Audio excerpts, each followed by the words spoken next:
அர்த்தமுள்ள இந்து மதம். கவிஞர் கண்ணதாசனின் தத்துவ படைப்பு. அத்தியாயம் 26. சாதிகள். இந்து சமய வரலாற்றின் மிக ஆரம்ப காலத்தில் இந்து சமூகமானது பல நிலைகளாக பகுக்கப்பட்டு அமைந்திருந்ததையே விளக்கும் வகையில் சாதி முறையானது அமைந்திருந்தது. பழங்குடி மக்கள் என்ற அடிப்படையிலும் செய்தொழில் அடிப்படையிலும் சாதி முறையானது அமைந்ததில் ஏற்பட்ட குழப்பமானது கண்டிப்பான நீதிகளில் ஒன்றாக பழங்குடி மக்களுடைய பழக்க வழக்கங்கள் பிரத்தியேகமாக ஏற்றுக்கொள்ளப்படுவதற்கான காரணமாயுள்ளது. சாதிமுறை அமைப்பினுடைய சமூக அம்சத்தை பார்க்கும்பொழுது அந்த அமைப்பானது மனிதர்களால் உருவாக்கப்பட்டதே தவிர அது தெய்வீக அமைப்பின் மர்மமாக அமைந்துவிடவில்லை. மக்களிடையே காணப்பட்டு உண்மையான வேற்றுமைகளுக்கு ஏற்பவும் இலட்சியமான வகையில் அமைய வேண்டிய ஒற்றுமைக்காகவும் மனித சமுதாயத்தினை நெறிப்படுத்தி அமைப்பதற்காகவே சாதி முறையானது அமைக்கப்பட்டது. மிகப்பெரியதோர் அமைப்பினுடைய பல்வேறு அம்சங்களாக சமூகத்தினுடைய பல்வேறு பகுதிகளும் கருதப்பட்டது பற்றி முதலாக புருஷ சூக்தம் எனும் நூலில் ஜாதிமுறை அமைப்பு பற்றி குறிப்பிடப்பட்டு காணப்படுகிறது.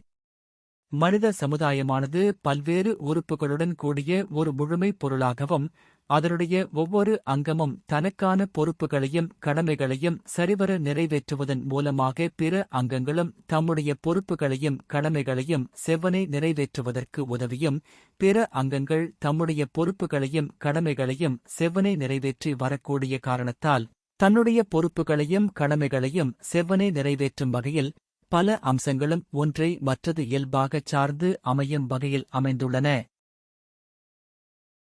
இந்த கண்ணோட்டத்துடன் பார்ப்போமேயானால் முழு பொருளினுடைய தன்மையானது அதனுடைய பல்வேறுபட்ட அங்கங்கள் ஒவ்வொன்றிலும் அமைந்தும் முழு பொருளினுடைய நல் இயக்கத்திற்கு அதனுடைய பல்வேறு அங்கங்கள் ஒவ்வொன்றும் இன்றியமையாததாகவும் உள்ளன. ஒரு சமூகத்தினுடைய தேவைகள் அனைத்தையும் பூர்த்தி செய்யும் வகையில் பணியாற்றி வரக்கூடிய பல பிரிவுகளுடனும் கூடி சமூகங்கள் அனைத்தும் அமைந்து காண்கின்றன. பல்வேறு பிரிவுகளும் பொதுவானதோர் இலட்சியத்தை ஏதும் வகையில் செயலாற்றக்கூடிய காரணத்தால் அவற்றினிடையே ஒற்றுமையுணர்வும் சமூக சகோதரத்துவமும் நன்கு மருவுகின்றன. முதல் பிரிவாக பண்பாட்டின் வளர்ச்சிக்காகவும் ஆன்மீகத்தின் உயர்வுக்காகவும் முதலாவது பிரிவில் ஈடுபட்டவர்களையும், இரண்டாவது பிரிவாக போர்த்துறையிலும் அரசியலிலும் ஈடுபட்டுள்ளவர்களையும், மூன்றாவது பிரிவாக பொருளாதாரத்துறையிலும் வர்த்தகத்திலும் வாணிபத்திலும் ஈடுபட்டு உள்ளவர்களையும், நான்காவது பிரிவாக தேர்ச்சி பெறாத தொழிலாளிகளையும் உழைப்பாளிகளையும் கொண்டு சாதி அமைப்பானது அமைந்தது. மனித வாழ்க்கையினுடைய பல்வேறு கடமைகளும் மிக தெளிவான வகையில் புகுத்தப்பட்டும் அவற்றினுடைய பிரத்தியேகமான இயல்புகளும் எவ்வகையில் அவை பிறவற்றுடன் ஒருங்கே இயங்கினால் அதன் விளைவாக நிறைவு காண முடியும் எனும் நோக்குடன் அவை ஒவ்வொன்றினுடைய சிறப்பியல்புகளும் தெளிவாக ஏற்றுக்கொள்ளப்பட்டன. ஒவ்வொரு சாதிக்கும் சமூகத்தில் ஆற்ற வேண்டிய குறிப்பாக பணியும் கடமையும் அது அனுசரிக்க வேண்டிய நியதியும் அதற்கான தனிப்பட்ட பாரம்பரியமும் உள்ளன.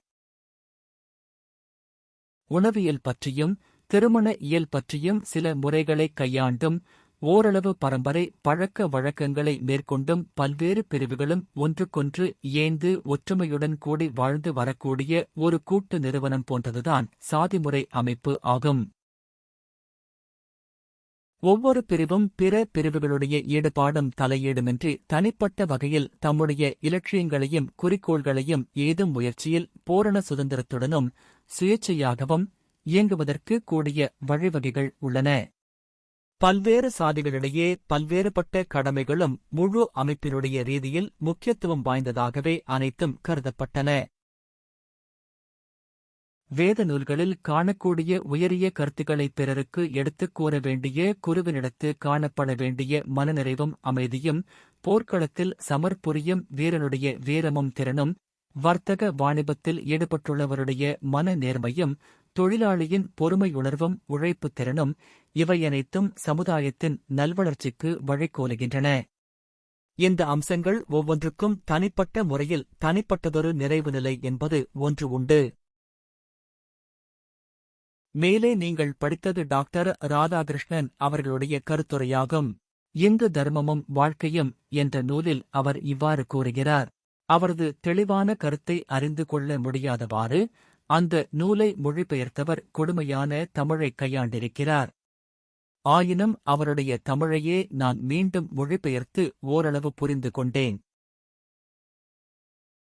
சாதிப் பிரிவு என்பது நாட்டுக்குத் தேவையான 4 அம்சங்களைக் கொண்டது என்கிறார் ராதாகிருஷ்ணன். 1. ஆன்மீகத்துறை. 2. அரசியல், போர்த்துறை.